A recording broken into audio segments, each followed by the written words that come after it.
সালামু আলাইকুম। আজকে আমরা আমাদের বিজনেসের জন্য একটা এক্সপেন্স রেকর্ড করব। এক্সপেন্সটা হচ্ছে অফিসের ভাড়া বাবদ ৳১৫,০০০ বা $১৫,০০০ আমরা পরিশোধ করেছি সেটার একটা এক্সপেন্স। সেইটা দেখাবে হচ্ছে এই যে এক্সপেন্স এর আন্ডারে রেন্ট সেকশনে বা অ্যাকাউন্ট হেডে আপনি বলতে পারেন। তো সেইটা কিভাবে আমরা এই জায়গাটায় রেকর্ড করব বা এন্ট্রি করব সেটা আজকে টিউটোরিয়ালে দেখব। প্রথমত আমরা আসবো পেমেন্ট সেকশনে। আসার পরে নিউ পেমেন্টে ক্লিক করব। ক্লিক করার পরে এটা আমাদের হচ্ছে কত নাম্বার ট্রানজ্যাকশন, একটু আমি দেখি ১ ২ ৩ নাম্বার 03। এটা না দিলেও হবে, বাট মেনটেন করা ভালো, খুবই ভালো প্র্যাকটিস। পেইড ফ্রম আমাদের একটা ক্যাপিটাল অ্যাকাউন্ট রাতুল, সেখান থেকে পে করেছি। ডেসক্রিপশন লিখে দিলাম অফিস রেন্ট।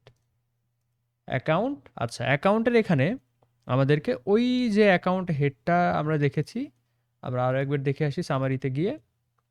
এই যে এক্সপেন্সের আন্ডারে রেন্ট, এই জায়গাটায় আমাদেরকে রেকর্ড করতে হবে বা এন্ট্রি করতে হবে।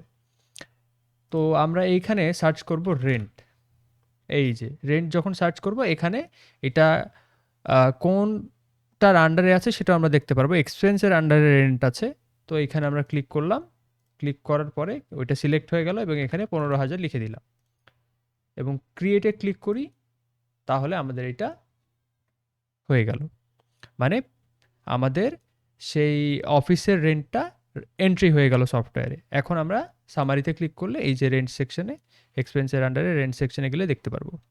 এই সংখ্যায় যদি আমরা ক্লিক করি, ক্লিক করলে এটার ডিটেলসও দেখতে পারবো।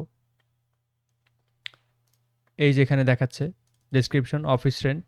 যদি আবার কোথাও কিছু এডিট করতে হয় এখানে, তাহলে আমরা এডিটও করতে পারবো। এডিট করে এখানে আপডেটে ক্লিক করলে এটা আপডেটও হয়ে যাবে। ধরেন এইখানে ২০,০০০ হওয়ার কথা ছিল, সো আপনি ১৫,০০০ দিয়েছেন, তো ওইটা ২০,০০০ করে দিতে পারেন। আর যেমন আমি চেঞ্জ করে দিচ্ছি ২০,০০০। যদি এখানে আপডেটে ক্লিক করেন তাহলে আপডেট হয়ে যাবে, এই যে ২০,০০০ দেখাচ্ছে। ঠিক আছে, তো আমরা আবার এটা ১৫,০০০ই করে দিই। ১৫। এখন হচ্ছে অনেকে জিজ্ঞেস করতে পারেন যে এই রেন্টটা কই থেকে আসলো। এইটা আমরা যখন চার্ট অফ অ্যাকাউন্টস সেট করেছি বা অর্গানাইজ করেছি, তখন আমরা হচ্ছে এইটা রেন্ট সেকশনটা আমরা নিজে ক্রিয়েট করেছি। সাধারণত অ্যাকাউন্টিংয়ের ক্ষেত্রে গ্লোবাল কিছু প্র্যাকটিস আছে যেগুলো আমরা সবসময় মেনটেন করব। এর পাশাপাশি আমার বিজনেসের উপর ভ্যারি করে যে আমার এক্সপেন্স, ইনকাম, পাশাপাশি অ্যাসেট, লায়াবিলিটি, ইকুইটি, এগুলোতে কী কী স্পেশাল থাকবে বা স্পেশাল অ্যাকাউন্ট হেডগুলো থাকবে। যেমন অনেকের রেন্ট নাও থাকতে পারে, তার অন্য কিছু হয়তো থাকবে। অনেকে ইলেকট্রিসিটির কস্ট নাও হইতে পারে, তাহলে অন্য কিছু হইতে পারে। ধরেন তার এক্সপেন্সের যে খাতগুলো, অর্থাৎ সে কোন কোন খাত থেকে খরচ করে, কোন কোন খাতে খরচ করে, কোন কোন খাত থেকে ইনকাম করে, এগুলো তো বিজনেসের উপরে ভ্যারি করে। যে জুস বিক্রি করে তার বিজনেসের ক্ষেত্রে সে জুস বিক্রি করে হচ্ছে ইনকাম করে। আবার যে একটা কর্পোরেট ট্রেনিং, যেমন এই বিজনেসের ক্ষেত্রে কর্পোরেট ট্রেনিং বা কোর্স সেল করে, তার অবশ্যই কোর্স বা কর্পোরেট ট্রেনিং এখানে লিখতে হবে। তার তো আর হচ্ছে জুস বিক্রি এটা লিখলে তো হবে না। সো এটা আসলে বিজনেস ওয়াইজ ভ্যারি করে।